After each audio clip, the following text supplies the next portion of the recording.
sebentar di dunia itu bisa mengantarkan pahala yang melipat, yang melimpah ruah terus mengalir kepada kita. Selain tadi kepada orang tua kita sudah tiada, itu tetap akan mengalir, tapi yang lebih penting lagi kepada diri kita. Yakin abi kita yaitu Abi Haji Zainal, insya Allah beliau soleh, insya Allah beliau adalah husnul khotimah. Buktinya pada hari ini diundang untuk kemudian mendoakan beliau. Semua insya Allah tetangga-tetangga, buktinya beliau adalah orang yang memiliki pahala yang besar. Yang justru menjadi pertanyaan itu bagi kita, bagaimana waktu yang tersisa bagi diri kita itu bisa nggak mengantarkan amal kebaikan tadi? Jangan sampai menjadi penyesalan. Sebagaimana Allah menyampaikan sumpah Allah, wal asri, demi waktu. Innal insana lafi khusrin, sesungguhnya insan, setiap diri kita, bukan nas tapi adalah insan, setiap diri kita itu adalah dalam kondisi khusrin, dalam kondisi kerugian. Jadi diingatkan oleh Allah ketika Allah bersumpah dengan waktu itu, kita harus memperhatikan waktu. Ternyata benar, waktu yang sebentar yang tersisa untuk diri kita itu sesungguhnya adalah waktu yang harus digunakan dengan sebaik-baiknya, karena sesungguhnya manusia itu dalam kerugian. Ilal ladina amanu, kecuali orang-orang yang beriman, mengimani Allah, wa amilus sholihat, wa tawassaw bil haq, wa tawassaw bis sabr. Yang itu sebenarnya. Jadi demi waktu yang tersisa harus kita gunakan, mengupayakan pahala yang sebesar-besarnya. Jangan menjadi penyesalan ketika nanti kita kembali kepada Allah.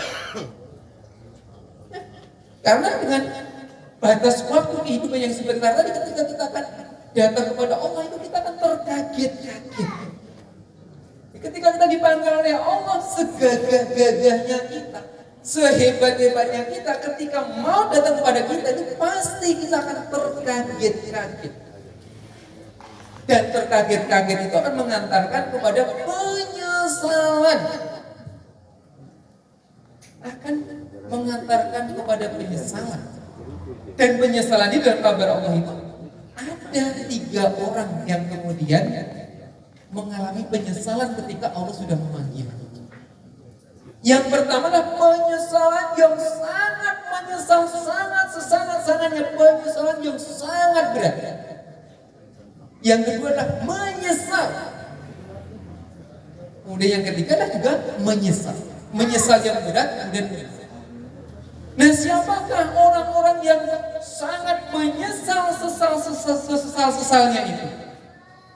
Yang menyesal sesal-sesalnya itulah orang-orang kafir yang disebutkan dalam Al-Quran.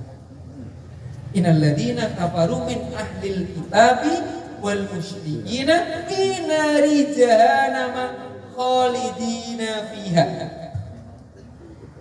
Ulaika humul syarrul bariyah. Jadi yang pertama yang menyesal sampai menyesal sesal-sesalnya itu orang-orang kafir yang dia masuk neraka tanpa hisab. Kita mau masuk surga tanpa hisab, tetapi ada orang yang masuk neraka tanpa hisab. Siapa itu? Karena diberitakan oleh Allah, yaitu innal ladzina kafaru, sesungguhnya orang-orang kafir. Dan orang kafir itu 2. Min ahlil kitabi, dari kalangan kitab, berarti orang yang selain kemudian muslim yang dia diberikan kitab suci oleh Allah, itu termasuk orang kafir. Dan yang kedua musyrikin. Orang-orang musyrik itu orang-orang yang menyembah Tuhan-Tuhan buatan sendiri, agama dunia, bukan agama yang ada kitab sucinya dari Allah. Dua-duanya ini adalah menyesal sesal-sesalnya. Kenapa? Ketika dilempar ke neraka tanpa hisab langsung masuk neraka. Dan di dalam neraka itu suatu keburukan yang luar biasa. Itu maka dengan adanya neraka itu apa yang diminta oleh orang kafir tadi? Dia meminta kepada Allah, ya Allah berikan aku waktu hidup sedetik saja. Untuk apa? Untuk memberikan keimanan. Karena kalau orang yang beriman itu tidak kemudian kafir. Kalau nggak kafir berarti nggak selama-lamanya. suatu saat akan bisa jadi masuk ke surga. Tapi selama-lamanya dulu. Tapi kalau orang-orang kafir itu dikatakan abadan, juga kekal di neraka. Makanya mereka meminta kepada ya Allah, berikan waktu, aku sangat menyesal 1 detik saja untuk kemudian aku beriman kepadamu, setelah itu mati. Diberikan oleh Allah. Yang kedua apa? Tidak hanya seketik, minta di tempat kembali, insya Allah aku akan beribadah kepadamu. Minta hidup kembali biar bisa beribadah kepadamu. Sudah tidak ada waktunya lagi. Jadi dikabulkan oleh Allah? Tidak. Sampai akhirnya orang-orang kafir itu meminta kepada malaikat penjaga neraka, minta tolong ya malaikat mintakan kepada Tuhanmu yaitu Allah Subhanahu wa taala agar aku yaitu orang kafir yang berada di neraka itu matikan saja, bunuh saja. Kenapa? Karena orang yang berada di neraka itu kemudian dia naik ke yang tinggi, jatuh, kepalanya pecah, mati? Enggak mati.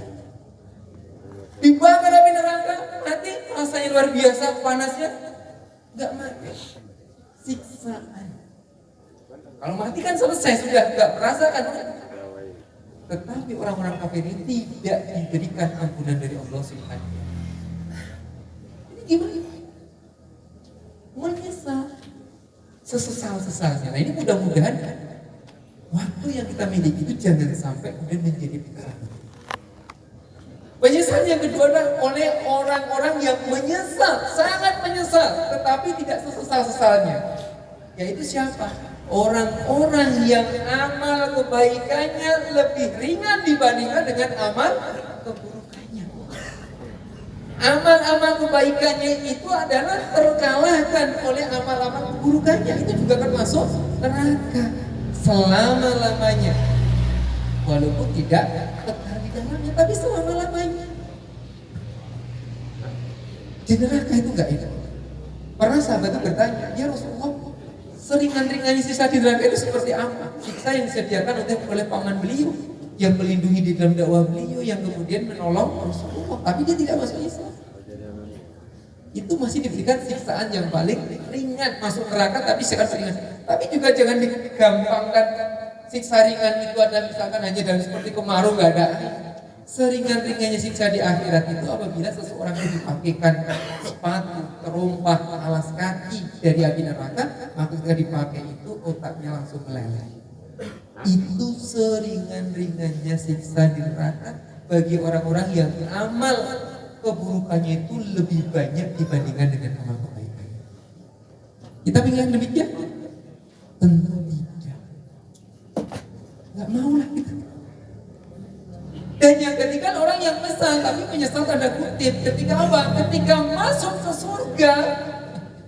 surga kok menyesal. Senang atau menyesal masuk surga?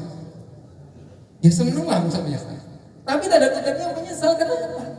Setelah masuk surga mau diperlihatkan, nih istanamu karena engkau telah sholat 2 rakaat di malam hari, sholat tahajud.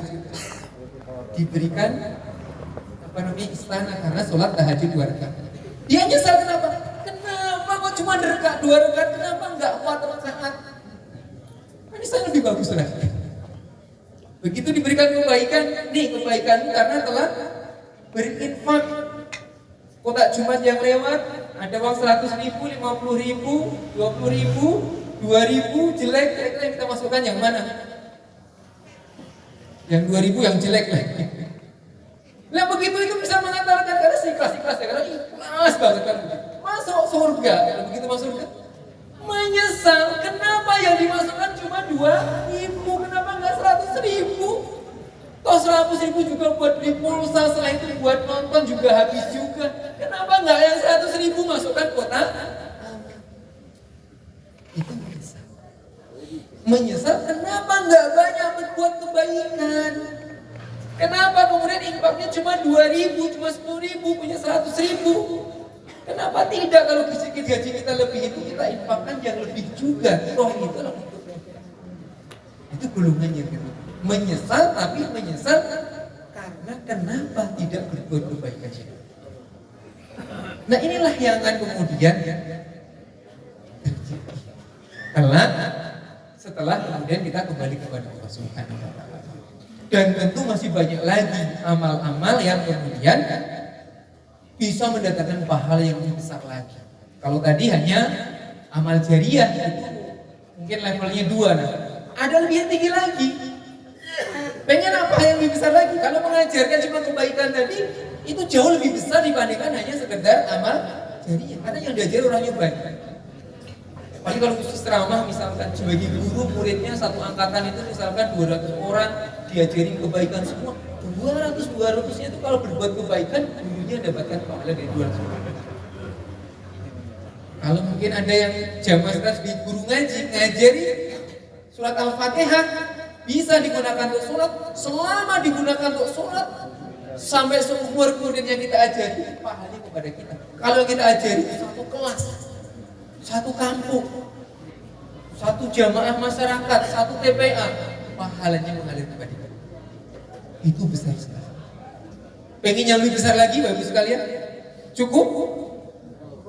Cukup. Satu lagi saja.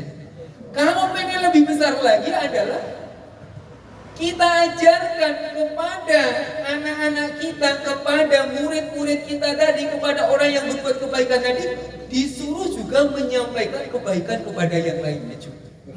Seperti MLM, tapi ini adalah MLP, multi level pahala. Jadi kita punya siswa nih, ngajari 200 siswa. Pahalanya kita dapat dari ngajari tambah dengan pahala dari 200 siswa kita. Siswa kita diajari lagi, nanti kamu nak jadi guru ngajari ke yang lain. Tolong sampaikan ilmunya kepada yang lain, ngajari yang lain.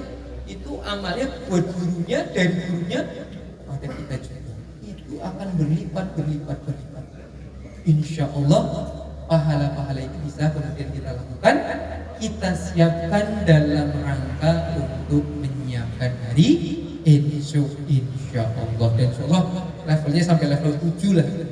Insya Allah mudah-mudahan di lain kesempatan Allah berikan kesehatan ya, dan kita bisa bertemu kembali untuk bisa melanjutkan kembali terkait dengan bagaimana kita menyiapkan amal-amal kebaikan ini. Dan terakhir kita semuanya berdoa berharap mudah-mudahan datangnya kita ini adalah dalam rangka ibadah kepada Allah Subhanahu wa taala, dalam rangka ikhlas untuk menghadiri doa, dan mudah-mudahan juga mungkin sekelumit ilmu yang mudah-mudahan juga bisa kita amalkan bersama-sama, dan semua itu mudah-mudahan juga menjadi pahala yang mengalir kepada almarhum Haji Zainal Abidin AR bin Haji Abdul Rahman. Demikian jamaah yang bisa sampaikan pada kesempatan malam hari ini. Mudah-mudahan kalaupun ada kebaikan yang datangnya dari Allah, mudah-mudahan bisa kita jalankan bersama-sama untuk menjadi bekal kita dalam rangka menyiapkan hari esok. Dan kalaupun ada kurang, salahnya itu datangnya dari saya. Oleh karena itu saya mohon maaf sedalam-dalamnya, dan saya akhiri billahi taufiq wal hidayah. Assalamualaikum warahmatullahi wabarakatuh.